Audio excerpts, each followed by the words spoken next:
Hey, everybody. Scott Stevens here. Let's do another one of these evening broadcasts. And I'll have to be honest with you, it's a little bit of a challenge doing weather on this broad a scale when we're kind of looking at the states as a whole or even the world, as will ultimately be the case. I'm kind of used to a little more of a refined geographic area so we can tell a kind of a different story. And there's a different set of tools that are available to me, obviously in a television studio than there is on the net, although I'm certainly grateful for what we have and the free flow of information that the U.S. government has allowed as far as weather models, the sharing of observational data, even if it does have to go through data partners, and then they then disseminate that out to the public. Nevertheless, it is incredibly timely, and I'm grateful for it. So I kind of want to give a shout out, and I will go to full screen mode because a couple of you have asked for that. So we get some larger maps. I'm using StreamYard as the broadcasting tool.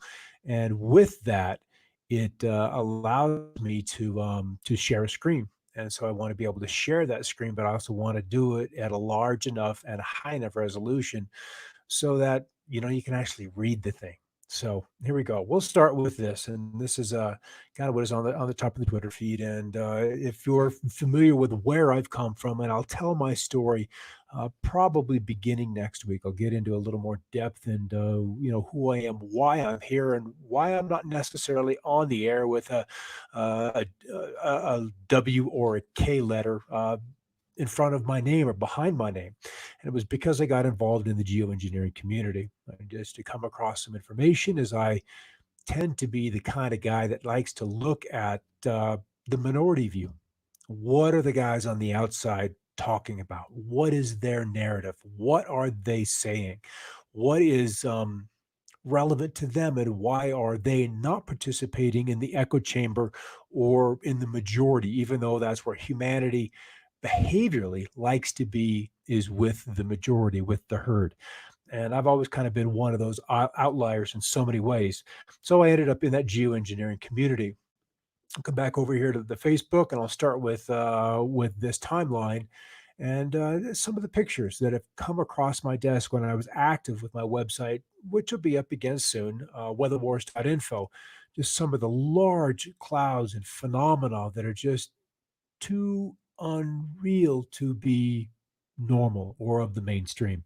This one was with a Hurricane Rita taken by literally television station WFOR, and it dealt with what looked like lasers coming down from above. So those had to be coherent lasers um, impacting or creating clouds, or disrupting clouds, whatever it was, depending on the agenda that was in place at that particular time. And then another one, this while I was still on the air at Pocatello, Idaho, where you're anticipating a front to come through, and then you have this large rectangular shape literally stamped out of what is not necessarily a front, but an upper level wave, which should have brought precipitation to the region. And when you're left under one of these gaping holes, as a meteorologist, as an on-air personality with a forecast out there with the audience, how do you explain to them why the forecast was wrong? How do you do that if you're not allowed to talk about the minority report, the aspect of what I came to know to be true, that we are dealing with geoengineering? And so then, once you post some pictures like this, some folks here in the town where I particularly live know me, and they'll gladly share images, and I'm always grateful for that. So this was another movie I shared today, The Plandemic. It's worth a watch. I'll just leave it at that. It's worth a watch. And then this is a show that I'll be on tomorrow, Backstory, with Kate Magdalena tomorrow afternoon. So if you want to tune in and catch that. All right, we'll pop back over here. And the news, when you hit the Twitter sphere and search weather, is obviously going to be the cold. Second coldest May 5 to 15th since 1950. Coldest 500 millibar temperatures forecast over the U.S. This is an amazing Arctic outbreak. And then after the 15th, May 15th, that is, which is how many days away? 10 days away until we can push this cold off. But we'll be looking at temperatures that are going to be terribly cold. These are not still air temperatures, but anomalies. up at about 4,000 foot level, cold enough that we'll likely see some snow.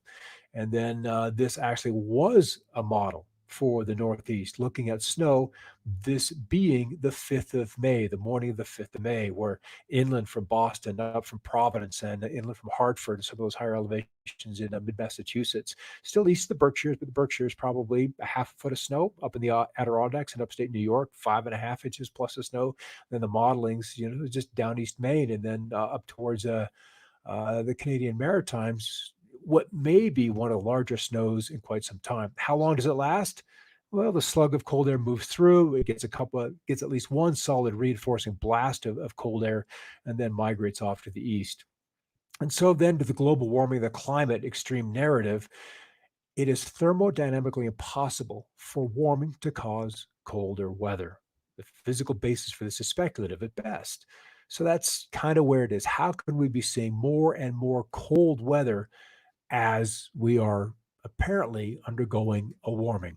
All right, off to the late afternoon, 4 o'clock Pacific, 7 o'clock Eastern temperatures, cool in New England. And we were kind of expecting that with the risk of frost in some of the higher elevations, the Shenandoah Valley through Ohio, parts of Michigan, and certainly in New York State. And then the heat just continues through the Rio Grande Valley and then the desert Southwest. It is going to go on and probably will, as how do I say this? Until we see some moderating jet coming in from the west, and that won't be until the cold gets kicked out of the northeast.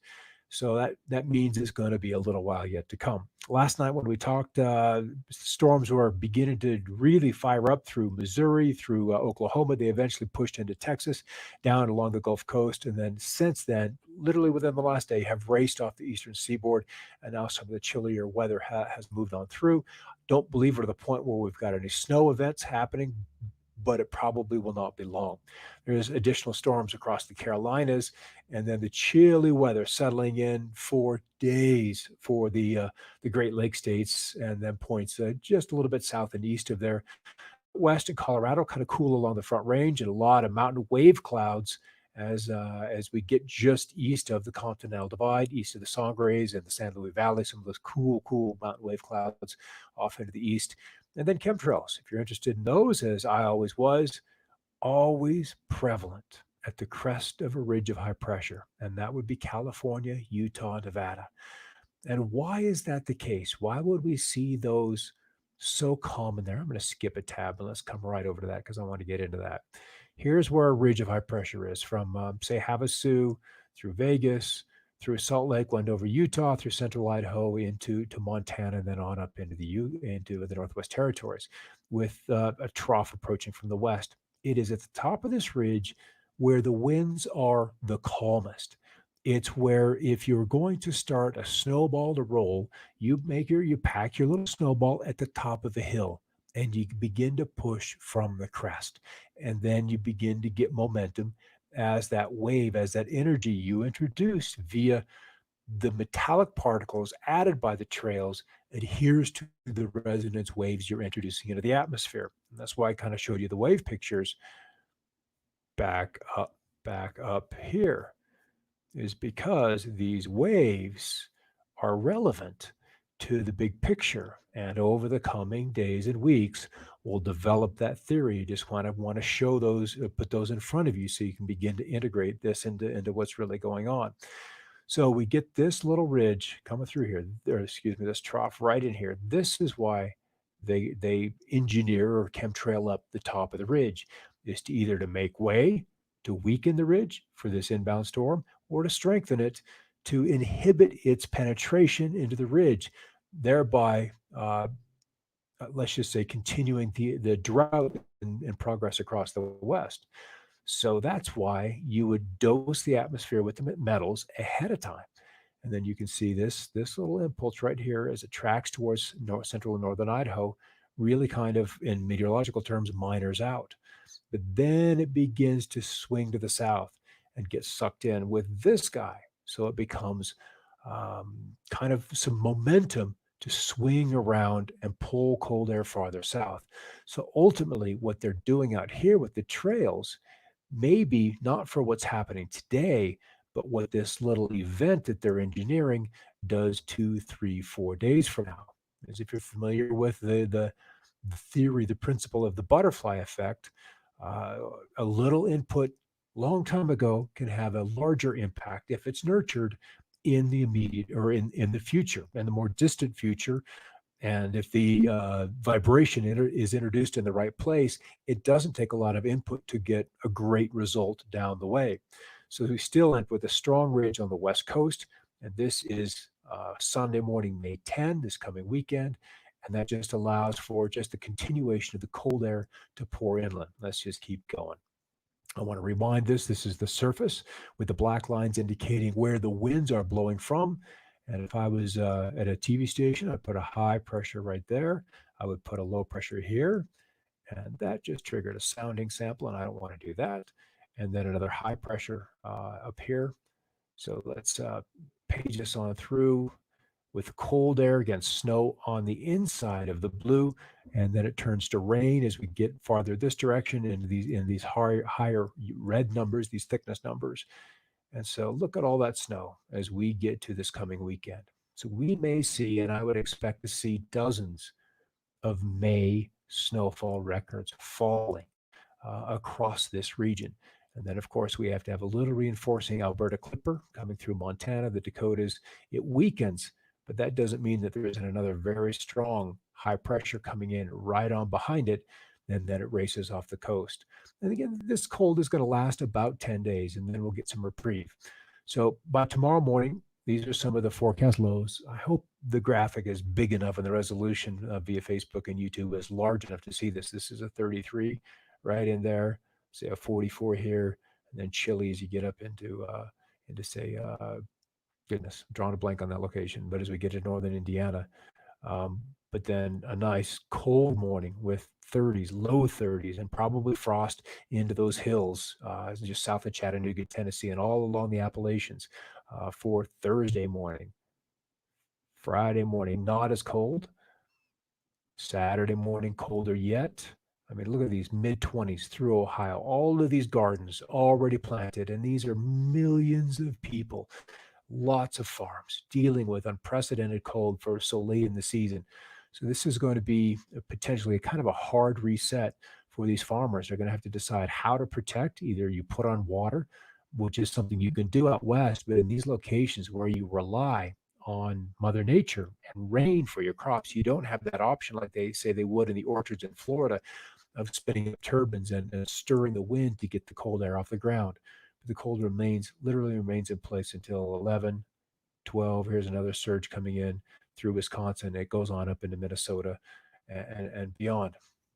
So that's kind of what we've got coming. The cold remains in place. I should refresh this because I don't believe I've done that today. So 8 to 14 days, we begin to see the cold weaken. So still the Great Lakes states in New England, it's a chilly, chilly first half of May, and then the 6 to 10 day. That's just a throwaway. This is just we're just all the growing is on pause. Meanwhile, out west, it's just going to bake. We're just going to bake. So in the coming days, we'll look at this and we'll do a little more education about. Let's come back to this guy. We'll come back on and look at some of the photography that convinced me 15 years ago, 16 years ago, that we've got something going on in the skies, that other weathermen, other forecasters, other meteorologists, other climatologists aren't considering when they're looking at forecasts. And that was the reason why I couldn't. I couldn't hold my breath and I couldn't not talk about it because I had a responsibility to an audience. And I felt like if I didn't share what I had discovered, as a journalist or as a scientist or just as a curious human being, that I wasn't being fair to myself and to them. And so I'll look at this venue through these daily shows and then also Smart Perspectives, which will begin on the 13th of May. And we'll get into perspective, how to look at the outlying point of view, how to apply principles to everyday life, and how if something is true, then it's true for many different applications or experiences across our lifetimes. So that's kind of really what I'm looking forward to, is getting into some of these other topics outside of meteorology, although that's brought me the skills to be able to speak and an audience, that there's so much more out there. There's so much more out there to discuss. All right, that looks like we're probably it for the night. 15 minutes after, that's long enough. All right, guys, Scott Stevens here. Keep looking up. I'll see you tomorrow.